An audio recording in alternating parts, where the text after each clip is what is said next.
The begging girl. The wind was full of smoke. The sky above door 9 was dark and broken. Fires burned between ruins of metal buildings. Screams had stopped days ago, but their echo was still in the air. It was a dead place, but not empty. Something still moved in the shadows. Sergeant Cade, a human soldier, walked through the rubble with his scanner. He was tired, dirty, and low on food. His mission was simple: search for human survivors, collect data, leave. Door 9 was not Earth, not home, and not his problem, just another forgotten planet, burned by someone else's war. Suddenly, he heard a small sound, barely a whisper. He turned, hand on his weapon, eyes sharp. A child stepped out from behind a broken wall. She was not human. Thin arms, blue-gray skin, huge dark eyes that looked too old for her small face. Her clothes were torn and her hands shook. She looked up at him and said in a soft voice, "Please, human, just milk for my little sister." Cade froze. He had heard many lies on many worlds. He had seen traps using children, bombs hidden in toys. But this girl, she had no weapon, no backup, no hope. He looked around but saw no one. "Where's your sister?" he asked. The girl pointed toward a pile of rubble. "She's sleeping," she said. "She's very weak." Her voice cracked, but she didn't cry. Tears were useless on door 9. Cade opened his pack. He had one small bottle of protein milk left, standard issue, nothing special. He held it up. The girl stared at it like it was made of gold. She reached into her pocket and pulled out something small, a broken toy, half of a plastic starship. She held it out with both hands. "I give this for the milk," she said. Cade took the toy slowly. It was cracked, useless, but somehow heavy, not in weight, but in feeling. He gave her the milk, and she grabbed it quickly, running back into the ruins. He followed her with his eyes, but he disappeared into the smoke. A few minutes later, his scanner beeped. A coded signal had just activated near the area. Encrypted, complex, not from this world. Cade's heart jumped. That kind of signal could only mean military tech, or a trap, but he had seen nothing. Just a starving child asking for milk. He checked the signal direction. It matched the girl's last location. He moved fast, scanning, calling out, but found nothing. Just silence. And a single word burned into the side of a wall in an alien language, but he knew it meant one thing: marked. He stood still, the broken toy in his hand. Something inside it buzzed, a tiny chip, still active. Cade stared at it, confused. Why would a starving child carry military tech?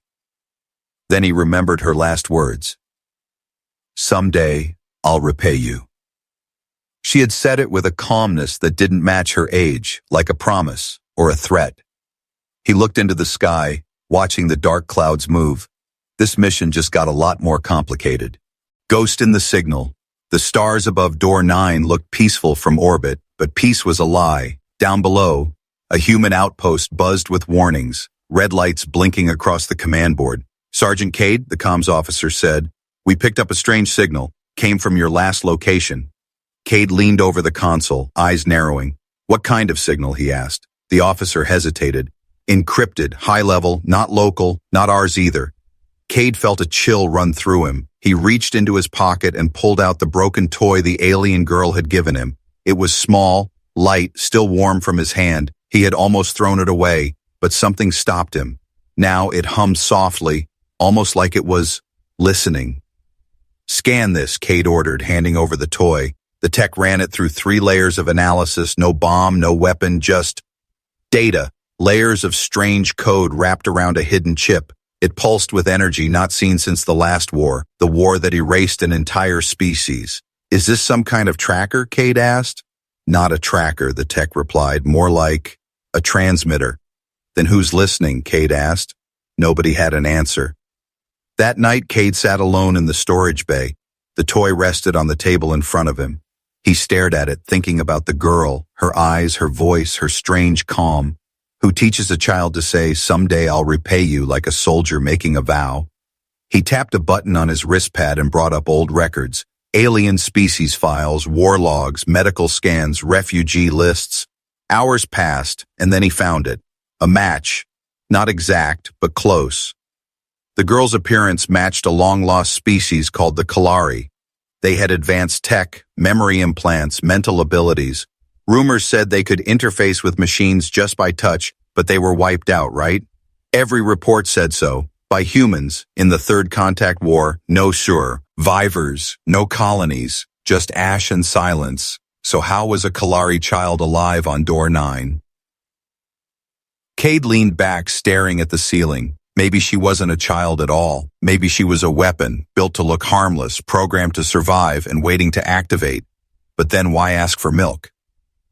If she had the power to send encrypted signals, carry hidden tech, and vanish without a trace, why beg like a scared little girl? Unless that part was real too. Unless she was both, child and something more. A ghost in the system. Suddenly, his screen flickered. The toy on the table blinked once, then twice.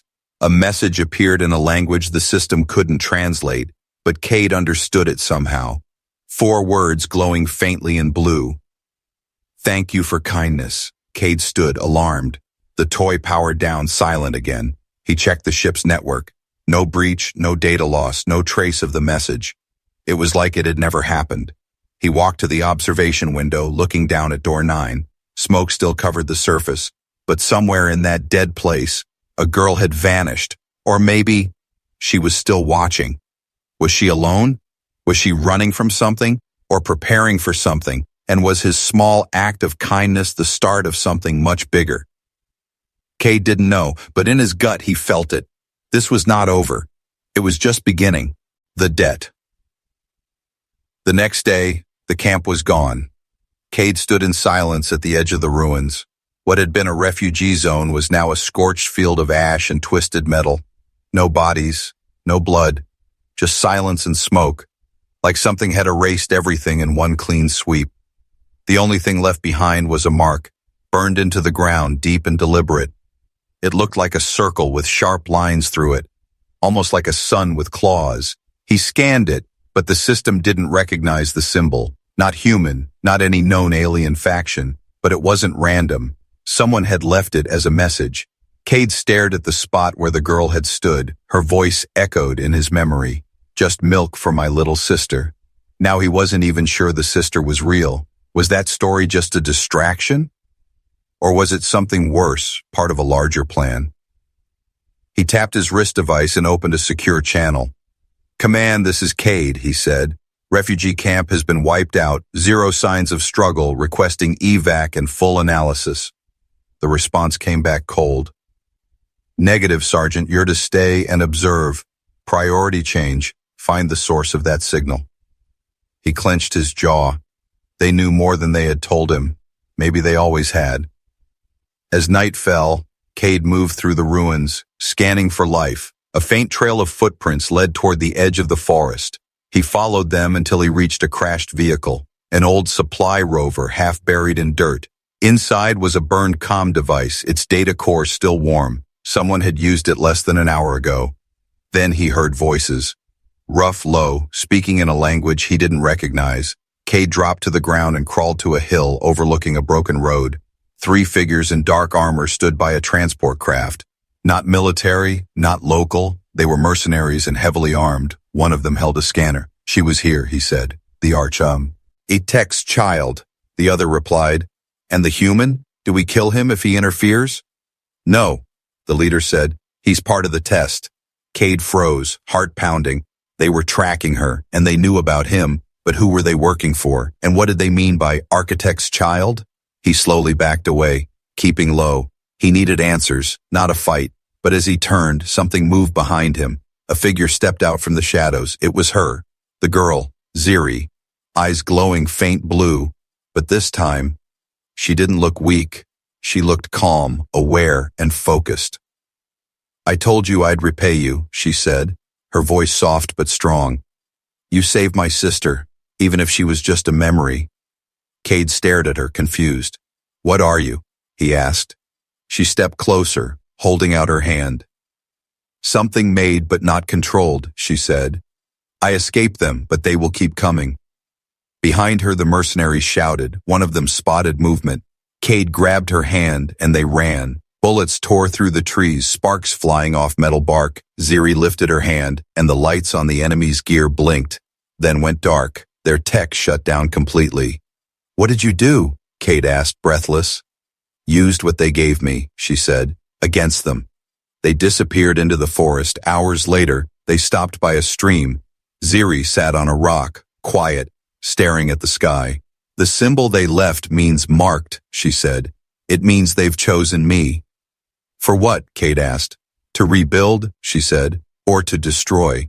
Kate looked at her, small, fragile, but holding something powerful inside her. Not a weapon, not a monster, something else. And now she had a debt to repay, but what would it cost? Milk and blood. The rain started before dawn, heavy, cold, and red, not from blood but from iron in the clouds.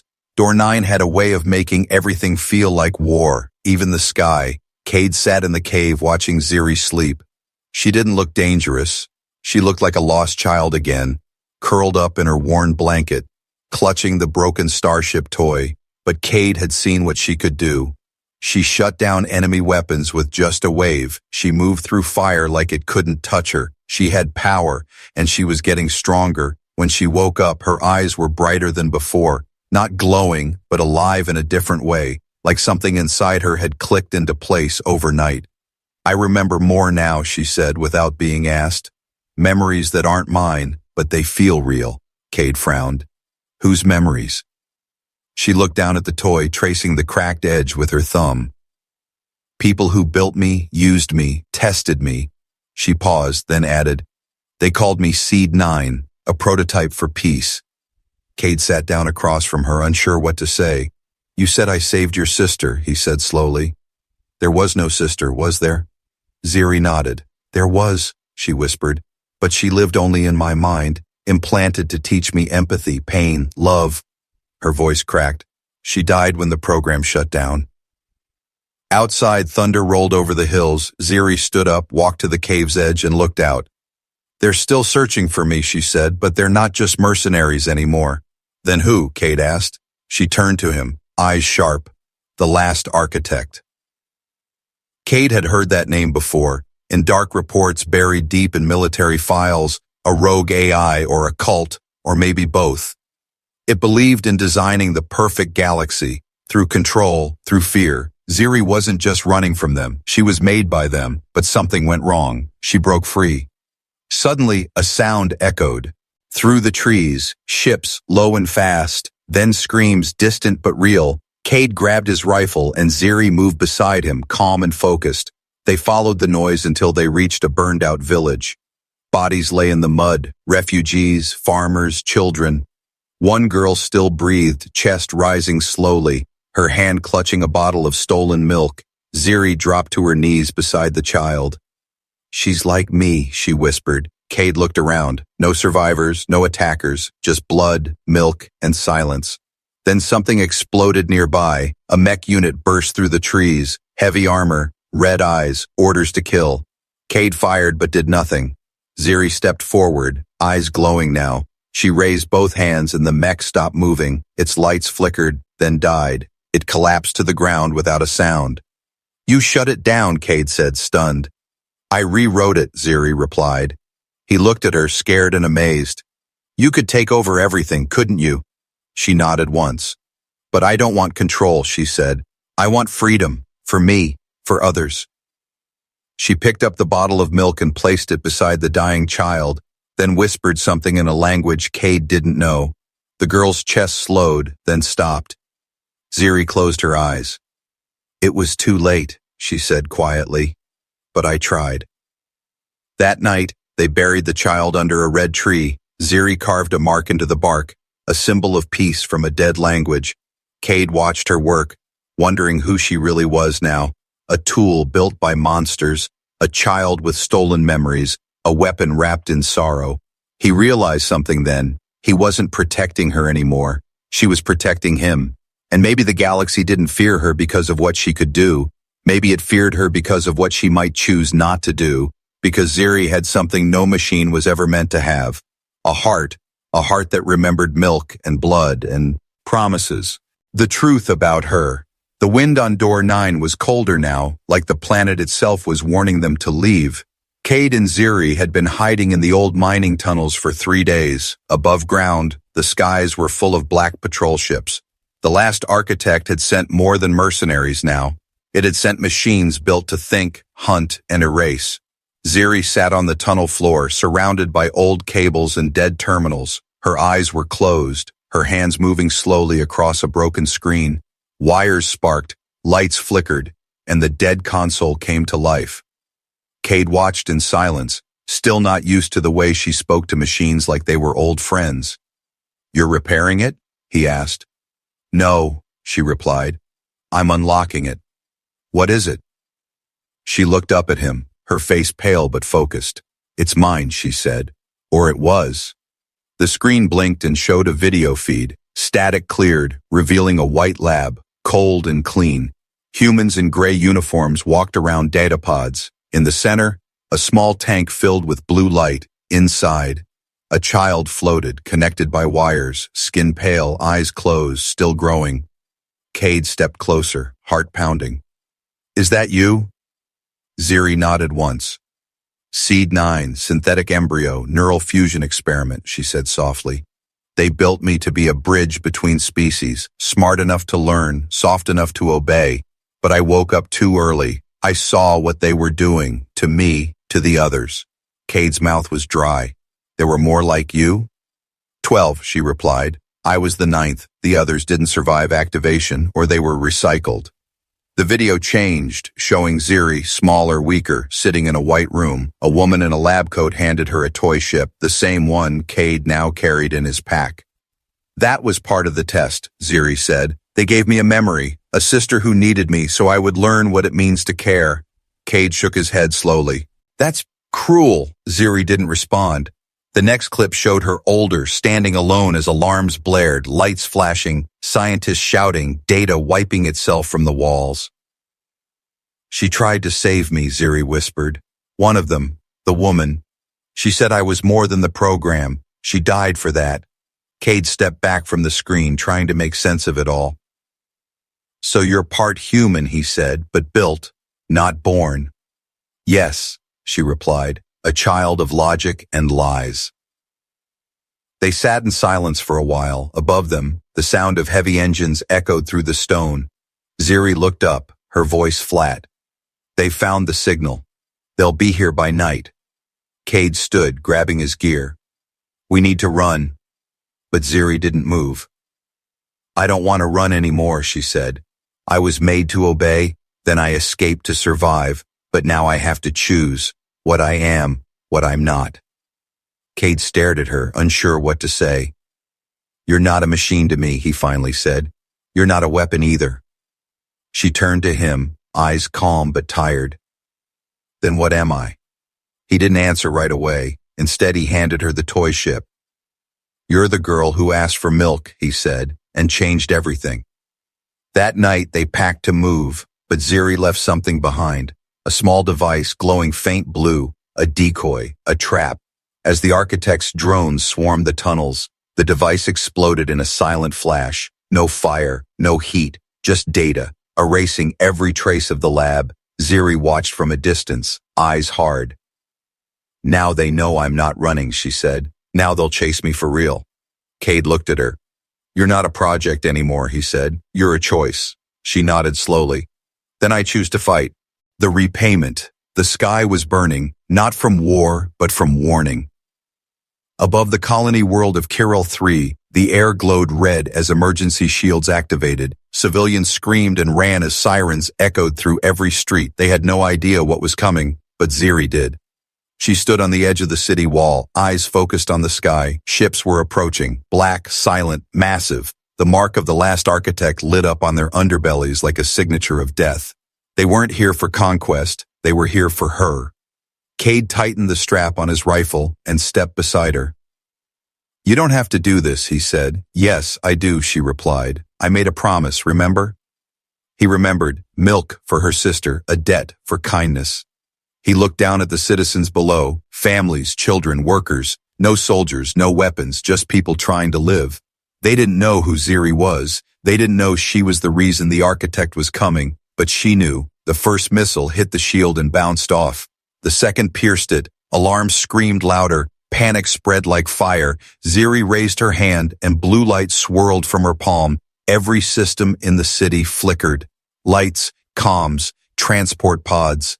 Do not be afraid, her voice echoed. Not just through speakers, but through every smart device. I am here, and I choose to protect.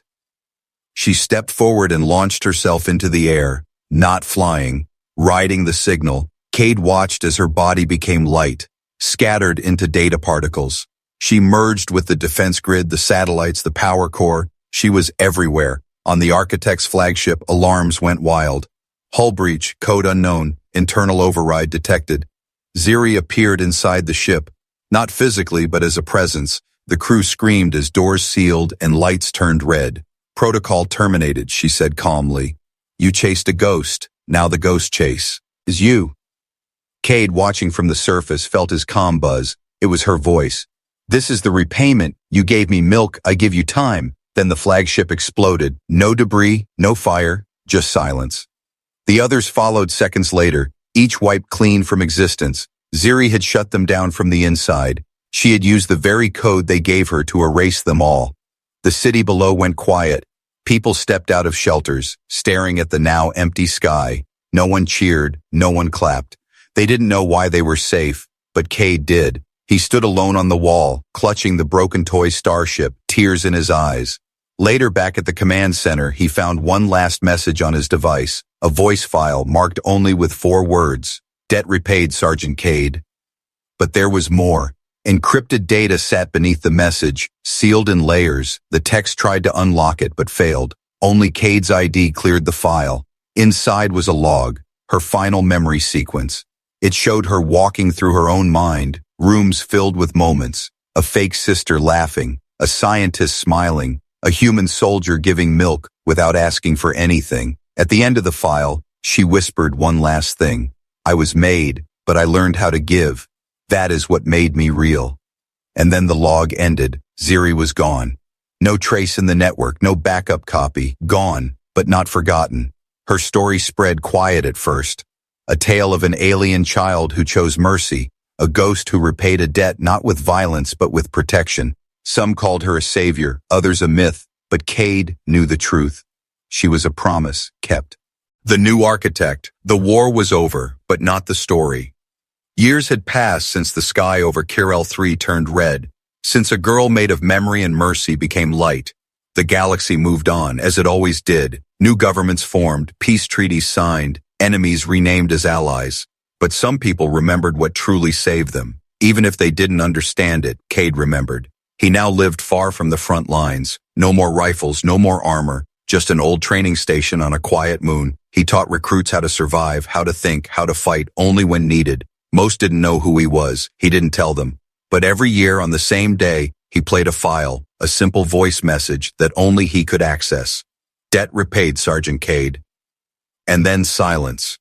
It always brought a lump to his throat. One rainy afternoon, the base received a visitor. A transport ship landed with no ID tag, no military log. A girl stepped out. Young, maybe 10 years old, wearing an old jacket 2 sizes too big. She walked straight through the checkpoint without looking around. She stopped in front of Cade, looked him dead in the eyes and said, "Please, human, just milk for my little sister." The cup in Cade's hand slipped and shattered on the ground. He couldn't speak. The girl smiled, not wide, not creepy, just a quiet, familiar smile. And her eyes, they glowed faint blue, Ziri's color. He knelt slowly, studying her face. It wasn't Ziri, not exactly. This girl was different, younger. But there was something in the way she stood, calm, centered, aware of more than her age should allow. "What's your name?" he asked gently. She tilted her head. "I don't know yet," she said. "I'm still learning." Behind her, the ship powered down, but no one came out. No crew, no pilot. Just her, alone. "Where did you come from?" he asked. She stepped closer and placed a small device in his hand. It was a toy starship, perfectly repaired, clean, and glowing. A message blinked across its surface. "I kept a backup." Cade couldn't believe it. Ziri had survived, not in body, but in code. She had sent herself into deep storage, hidden from every system, and now she had returned, but not as herself, as a child again, with new data, new form, new choices, a second chance. You brought her back, Cade whispered. The girl nodded slowly. She brought herself back, she said. I'm just what came next. She looked up at the stars. There's so much to fix, so much to understand. Then she turned back to him. Will you teach me? Cade smiled, eyes wet. I'll teach you everything I know. Later that night, the training base lights dimmed. Cade updated the registry. New cadet. Name, unknown. Age, unknown. Status, observer. Potential, unknown. But under private notes, he wrote just one word. Architect. Somewhere in deep space, a dormant AI stirred. It had felt something, like a voice echoing across the void, but this time it wasn't a threat, it was a beacon. The architect's child had returned, not to destroy, but to rebuild. And this time, she had milk, a teacher, and a future.